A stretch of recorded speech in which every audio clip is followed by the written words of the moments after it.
Okay, so I'm going to walk through my Lupron injection. That's one of the parts I think that's a little bit more daunting to most people who are interested in the surrogacy process.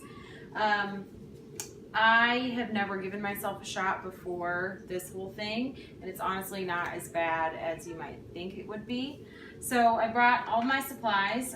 We've got an alcohol wipe, and what you're going to do is rub a little bit on the area. So every night I switch sides. You can see last night I had a Band-Aid from that side, so it's kind of a reminder that I'm going to go on this side, just kind of right here in that area. And then I'm also going to use the wipe to sanitize the top of the Lupron bottle. Just kind of give it a quick wipe like that. So while those two are drying, I'll go ahead and get my needle out. This needle is similar to one that like a diabetic would use. It's not a very long needle. It's pretty small.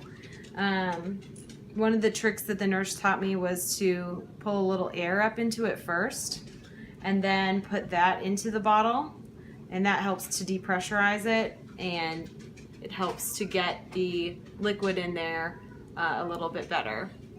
So I used to take 10 units, but now I've gone down to 5 in my protocol. So I'm going to make sure my little stopper is at 5. And I also want to make sure that all my air bubbles are out.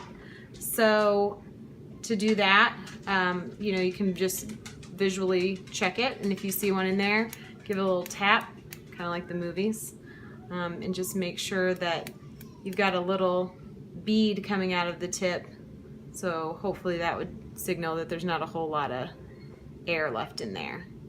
So when you're ready, you're going to go back to that dried site and pinch just a little bit of skin like this. And I think the best approach is just to go for it. Go in, and then you release, and then you slowly push in the 5 units, and you take back out. And that's pretty much all there is to it. I'll dispose of this in my designated sharps container. If you have a little bleeder or anything, just put a little Band-Aid on it, but that's what I do. And to remind myself, I set a timer every single night so that I never forget.